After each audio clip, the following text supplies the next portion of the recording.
Well, Rhody football faithful, here we are, the 2024 FCS playoffs are upon us. And before we go any further, man, does that feel good to say. Yeah, it does. Oh, Coach, wonderful to see you. I'm glad we got to sit down today, even on a turkey week. Yeah. I was a little worried about the travel schedule, but I told Mason, I said, hey, listen, man, I can't miss this one. I can't miss the conversation with Coach Flem. So happy to be here. I appreciate you being here, man. We are happy to be here, and we have a very special episode for all of you at home.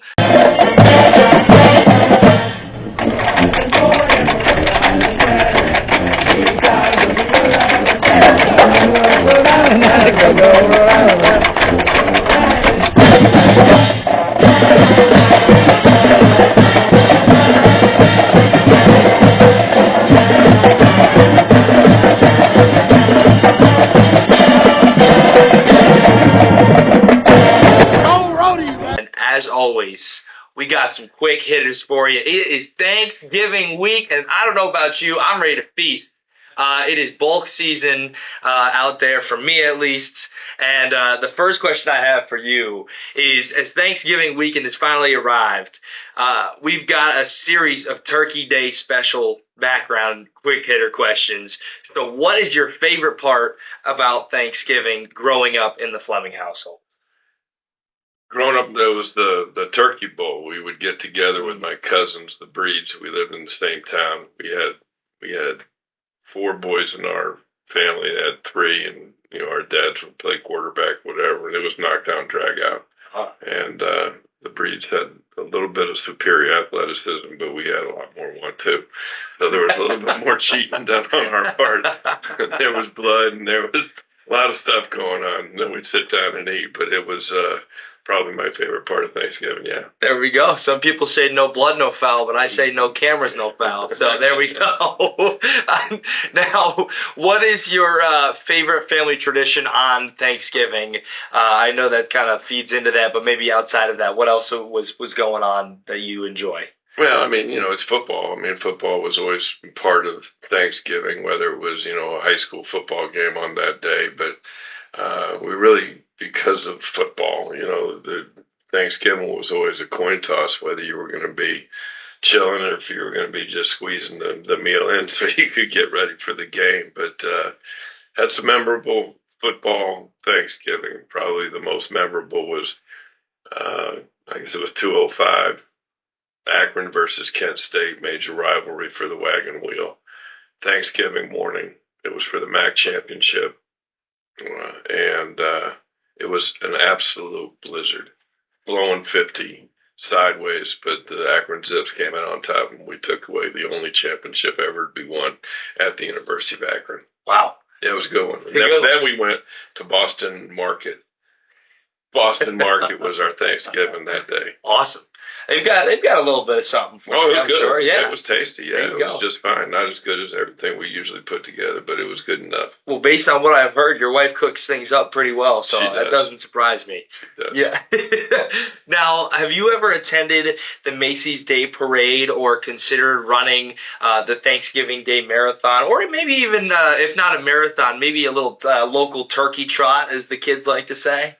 Well, yes to the Macy's Day Parade. I did when I was a kid. We lived in New York, so that was an easy deal. You'd go there, and I think that's the one with the big balloons going down whatever avenue that was. And then what was the second part of that one? It was...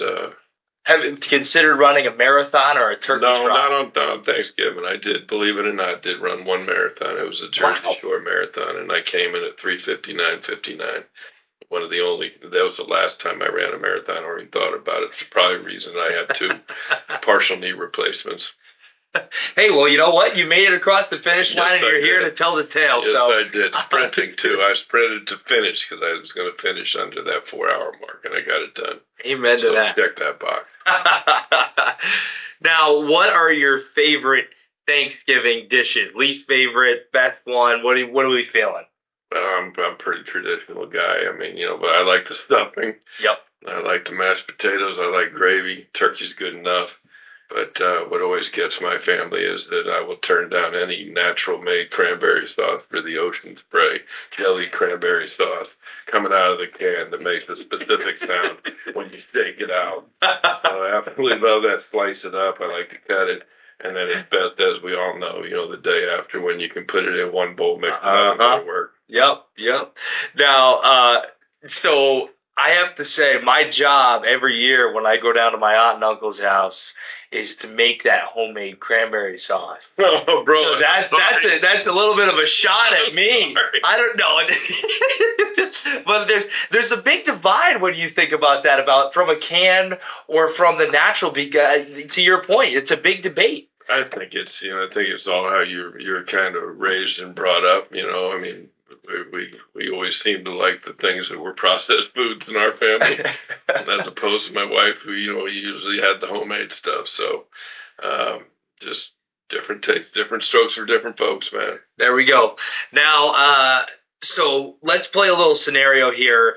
Your wife comes up to you and she says, "Jim, you're cooking dinner this year. Yeah. What are you making in terms of dishes for everything, and what's your number one dish that you're putting on the table that you're saying you guys are going to walk out of here and feel like $1 million after?" For Thanksgiving? Yep. Yeah, I'm going to put the turkey in. Yep. I'm going to make the stuffing and stuff the stuffing in the turkey. Good. Yep. Make an extra dish of stuffing that you just put in the oven. I'd fire away some probably corn, mashed potatoes. Like I said, I wouldn't be mashing them. I'd be getting the French's mashed potatoes and just making it. I would think that would be about it. I wouldn't go into a whole bunch of other stuff. I think I'd keep it basic. You getting the pies in there or what? Bought. I'm not going to cook a pie. You're not going to cook a pie? That's not going to be my deal. But if you could have a little strawberry rhubarb and some vanilla ice cream, I'm all about it. Love it. Now, how excited are you about football and food comas? They're good. I can't say that I've been able to do that a whole bunch lately, but I mean, to sit there and eat it up and then sit and fall asleep in front of the television is pretty good. Yeah. I think there's a couple of good games every year on for the NFL, so we'll see what rolls in. I know the Lions usually play, and boy, they're looking good this year, so that'll be a good one to watch.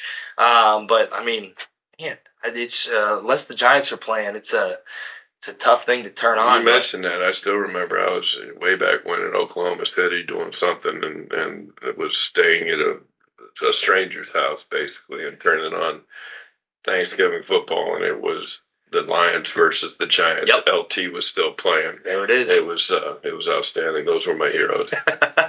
Now, where does Thanksgiving rank amongst your favorite holidays for you? It gets busy, so I mean, you're always conflicted a little bit. So I hate to rank them, but someone asked me that before. I think I said Easter was my favorite. I asked my wife the same question. She said 4th of July. So I'd probably acquiesce to that. 4th of July, Easter, Christmas, Thanksgiving. Okay. So, but it's top 5. It's solid. Yeah. Yeah, I mean, there's only about 6. Yeah. Depends on who you're asking. Some people look for every other week they got a different holiday.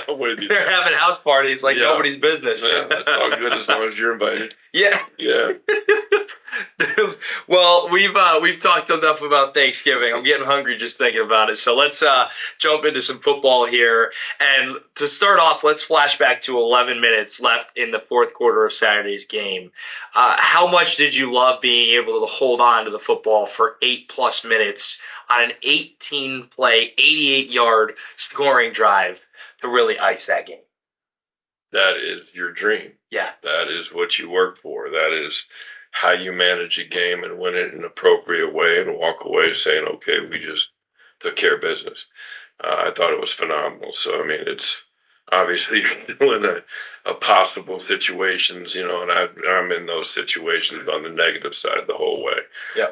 Punt the ball, get it blocked, touchdown, onside kick, then another one, and real problems. But the guys executed. They were able to go ahead and the guys called it the right way. We ended up coming off the ball. And truth be told is that when I was watching that drive, you just saw it. There was a will that was imposed by our offensive line and our running game that had worn down the opponent, and it was it was a thing of beauty.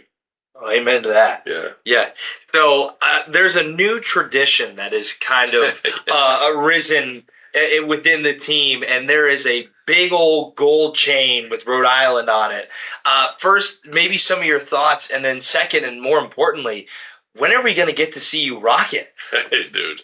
Whenever they give it to me, I'll rock it. But, the first time I noticed it, and I really have no idea this was going on, but I look up at, I think it was our last home game, and here comes Gary Hazard, and you guys recognize Gary. He's the largest man on the sideline. He's walking across the 50-yard line pregame with this big chain on. I said, that's a G right there, man. I mean, he was so cool walking. And then I didn't know what it was for. And then all of a sudden, a play is made, and they're putting it on. It's not just defense for a turnover. It's anybody making a play, I guess. Yeah. It's cool. I think it would probably pull me down if I put that thing on. It looks like it weighs about 40 pounds. I don't know. I don't know if it's real gold. Yeah, no. we can dream. Yeah, we can. We can say it's really heavy. It also could be plastic as well. Friends of Rhody football, that's where you come in. No. Yeah. Love that. Yeah. Yeah, but anyway, what was going through your mind as quarterback Hunter Helms took the final knee on that final play, and then that Gatorade shower that just, I think, maybe not every coach dreams about, because some people have mixed emotions about it, but that's got to feel good. It was surreal, truthfully. I mean, I'd hardly even remember Hunter taking the final knee. Obviously, you take your headsets off, and I'm usually looking for Jeff, and just put those down so I don't just leave them there. And then my focus is on going to say good game to the opposing coach. And as I was running, if you call it running, but I was heading on out to midfield, and I felt it hit me. So it was a good, nice splash that really didn't get me. I've had it before where it goes down your back and your pants are wet and it's cold, and it's a miserable experience. This one just caught me. I had a raincoat on. It was good. All I had was a wet hoodie, went in there, and everything else was cool. And then it was just the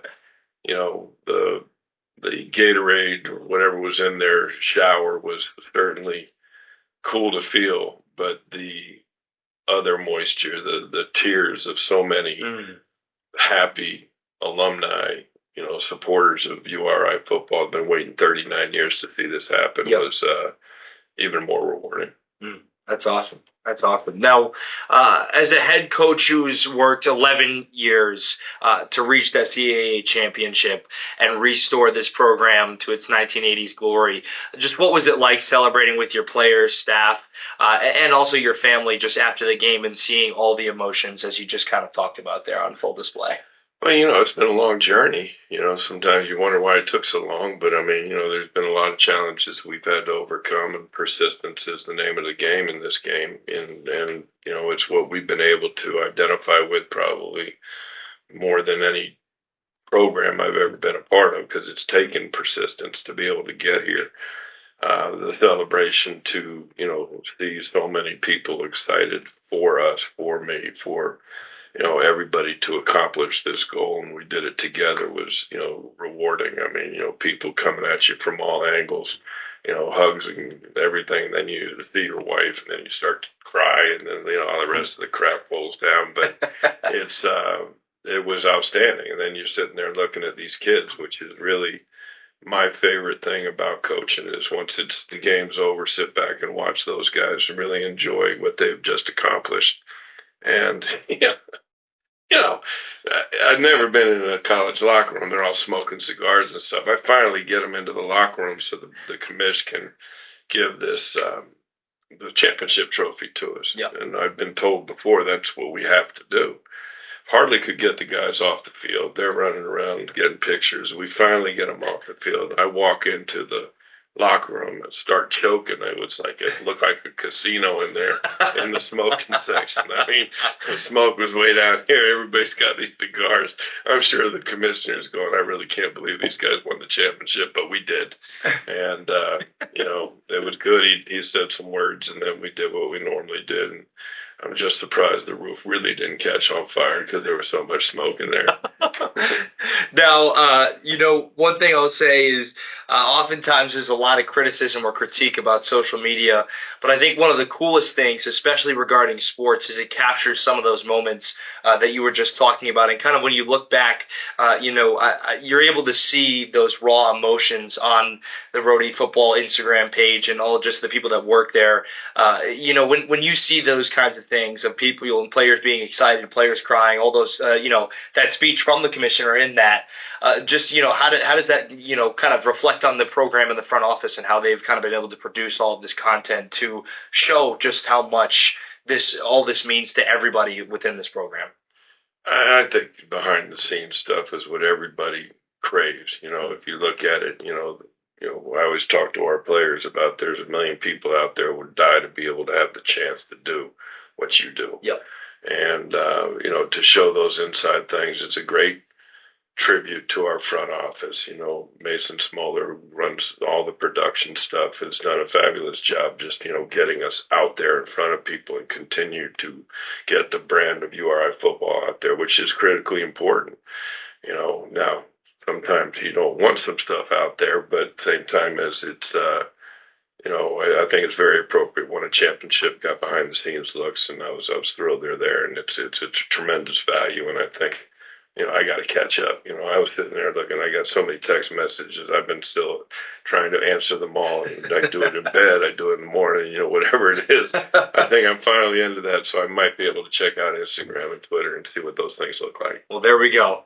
Now, having won big games like that elsewhere in your career, where does this kind of fall on that scale, and how sweet was this conference championship clinching victory?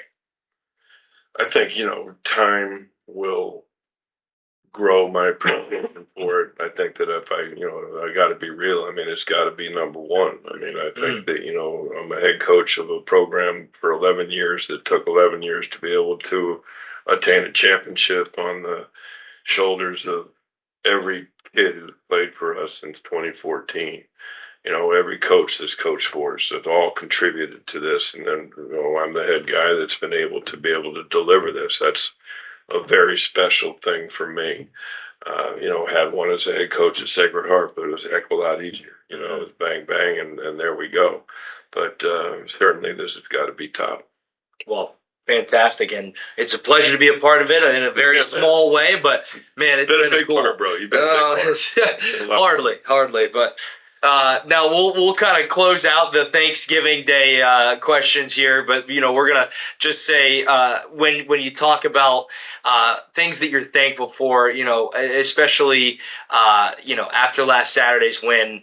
But just what are you most thankful for this season as the team kind of prepares for the playoffs?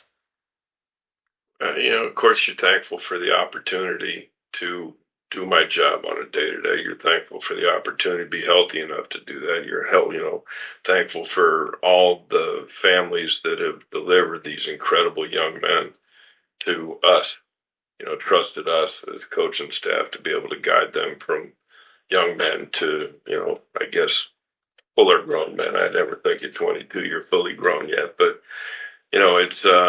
it's the kids, it's the university, it's the state. It's just been such an overwhelming groundswell of support. I'm very thankful for that, and I'm very thankful for the recognition of what these kids have accomplished, and I'm very thankful that, it is important to everybody. We came here with it in mind to make sure that football was important, not only to the school, but to the state, and I think that has been represented very, very well over the last 11 years, and it's grown to a point now we're champions. And I think there's a lot of people taking a great amount of pride in that. Yeah. Now, when you kind of bounce right off of that and talking about the players and all that they've kind of provided and everything, just what does it say about the way your staff develops players as to having an all-time program high 12 players honored to the 3 all-conference teams and then also 2 receiving honorable mentions? Yeah, I think that's why you should come to the University of Rhode Island. You won't be going to the recruiting spiel. We do. We will go and we will find, character young people that have an interest in coming to one of the greatest institutions in the country. They're now coming to a championship level football program that's going to continue to get better. We're going to be, you're going to come here, you're going to be treated similarly, whether you're a scholarship or non-scholarship player. You're going to be a non-scholarship player. We should have got a track record of a zillion guys that have earned full scholarships and become all-conference players. So I think it's a very enticing story to tell. So, for anybody out there that is looking at colleges and, whether you're a freshman or a high school player or whether you're a transfer, we've got a place and we've got a proven track record, and you'd be stupid not to look at us, and you'd be stupider not to come with us, because we're going to do this again. Now, when you just kind of think for a moment as we jump into now this next segment, which I'm very excited to be able to talk about here, because now we get to talk about playoffs, man. Right on, man. And this is just, from the beginning we were talking about the end goal, and of course that goal is still ever evolving on a daily basis. But just what was going through your mind during the events of the selection show and seeing the joy of the players' faces of when you get to see of who you guys were going to play, and also knowing that game was going to be held right here at Meade Stadium? I think that piece is huge, being home. It was, again, it's all kind of been a blur. We're sitting in the weight room and you're waiting for this selection show, and I'd been running down from someplace else doing something right before that. You come in and you see all the kids, and they're all dressed in a brand new shirt, which is, another step of evolution. When they got here in 2014, here you got a jock socks and a t-shirt. That was about it. And, but, the kids were looking uniform. You had boosters there. You had a lot of supporters. You had administration there, all sharing in the moment, to be able to go through it, and see the number 10 seed. I thought that was, very rewarding. And then, I think a very good opening matchup for us and a good bracket for us to be in. So I was thrilled. And then we went over to the basketball game, and those kids threw shirts out, and I took it upon myself to go shoot those balls, because I've always wanted to do that thing, So it was a good time. But then we got back up here and, got to break down all the film. We got to get ready to go. And that's what's been the grind since Sunday afternoon. Now, before we jump into the next question, do just want to give a shout out to a point that you made there in that equipment office for all of those shirts and everything that they do. The equipment office, yet another part. There's so many people and just moving parts of this team. So a big shout out to that office over there for everything that you guys have been able to do. Man, if you guys could see the way that they run around after a game, before practice, after practice, every little niche and natch, and there's a heck of a lot of people that are in there. But a big shout out to those guys. That was cool to see all the players being able to have those shirts, everything like that. But let me get this plug. James Morris, became our head equipment guy. And truth be told, when you look at the evaluation of, our progress as a football program, is even with his introduction to the program. His ability to do things in a first-class manner, on limited budget, to make sure he's putting the kids first. It's just him and I are in lockstep with that approach, and he's done so many things over and above the call of duty. And then he has a crew of people that are working tirelessly all the time, to do things the right way. And just can't say enough about how much I have appreciation for them and what they've done for us as staff and our kids particularly. Yeah, big shout out to you guys there. Now, what are you most excited about being able to, represent the state of Rhode Island in the FCS playoffs? We get to continue to play. We get a game this Saturday. The worst day of the year for me has always been the day when the football season ends, because now you start, an entire, new march towards the next season. It's an incredible amount of work to get 11 or 12 guaranteed opportunities to play. At FCS level, you play 12, you play 11 right now, you're playing to hope you can play extra. You play extra because you like to be around those guys, and I got a group out there that loves to play football. They want to be at practice. It's just a joy to be able to be around that kind of attitude. So really looking forward to getting back out and playing, and I want to see that, present, our people that have really supported us through the year. I hope they can get off their couches and get on down to Meade, and let's have another good go-round. It's probably the last one in Meade. It is the last one in Meade this year. We get a playoff victory at home, which we've been undefeated so far. I'm all about it, and then we'll move on to the next round. And truth be told, of all the different things I've been a part of, bowl games, and different levels of football, the championship, FCS championship playoffs is simply the purest form of sport that I've had. And the excitement and the way your practices are better. It's really cool experience, and I just want to make sure we can keep it going as long as we can. Fantastic. What do you think has been the most significant development throughout the season for this team that has propelled them for now having a chance to compete for that national championship? There's so many components. I would say early in the season, you asked me that question, I was going to say, hey, the defense has come so far. I look at now, I see the offensive run game continue to explode to be able to help us. I see the depth of what we have in the program to be able to have people step up. I mean, no one even knows, that last week we had Damon McLane, a freshman, true freshman, had to go in play center the entire game and ended up playing extremely well. I mean, that's a tribute to the kid. It's a tribute to Coach Flanagan.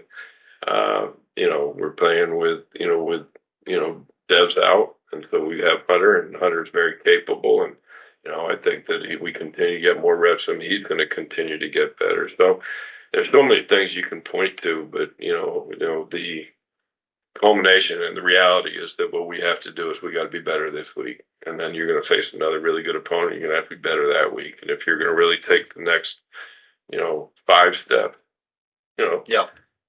You're going to have it locked up and have some good luck along the way. Tough. Now, one of the things that we've talked about a lot in these conversations is, living in the moment and taking it day by day, week by week. When you think about that, what is your message to players to just treat this as, of course, just another week in the season, another football game, while also being able to embrace the fact that this is a special moment? Yeah, that's a difficult one, and I want it to just be the same. But I mean, this is a tough week. Thanksgiving, kids are gone, people are away from home, all that stuff. There's some distraction there. But I mean, to be in the moment, that's what we've done. If we go abandon what has gotten us to this point, then we're not very smart. We do have to focus on practice. We do have to focus on having a good Tuesday, a good Wednesday, a good Thursday. We have to make sure we utilize our time effectively to be able to do the extra things necessary to be fully prepared for a playoff caliber game. People are in the playoffs. They're no slouches. Yep. They made it. We made it. All right, now you're going to start matching up conference. It's a great honor to be able to be in a national tournament like this. But we're also, one of 4 teams in the CAA. We're playing against an NEC squad. There's a conference battle there. You have to be able to win those games for your conference as well as yourself. So there's a lot of pieces going on, but still keeping them focused on it day to day. Embrace the moment, go have fun with it. But, bottom line is you win or you go home, and we don't want to go home. Love it. Love it. Simple, short, easy. Now, to those who are coming to Kingston, which before I finish this, should be every single one of you, if you are able, I can tell you I am driving back from Connecticut. I told my mom and my dad, I said, sorry, gotta go, got things to take care of. They said, what do you got to take care of? I said, Rhode Island football. What else? So if you guys, have seen any game, or even if you haven't, you've been thinking about it, this is the game to come to. We need it packed out. I know there's a lot of moving parts, but this is going to be one heck of a game. But for those who are coming to see the game against Central Connecticut State this Saturday, what can they expect? I think you expect a very good opponent. I was hoping it would be a little less than what we've had to play all year, because you're thinking about the NEC and you're thinking about maybe that's not as competitive as the CAA, and top to bottom it probably isn't. But when you watch Central, they've got a very, very well-coached offensive line that's physical. They come off together in the run game. They're good pass protection guys. They've got a big tight end who makes plays. They've got two receivers that are able to go ahead and hurt you. Their quarterback, Brady Olson's a kid we know about. He's a Massachusetts kid. We recruited him a little bit, went to UMass, then transferred out, and he's a dangerous kid as well. Their running back is phenomenal. It's Elijah Howard, number 7. He's a jitterbug. He sits there and got a lot of quick moves and can run with power.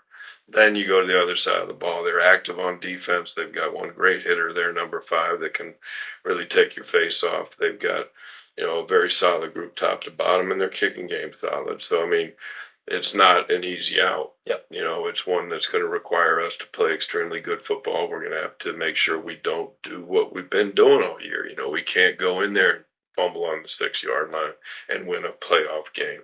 You can't go in there and throw an interception going in.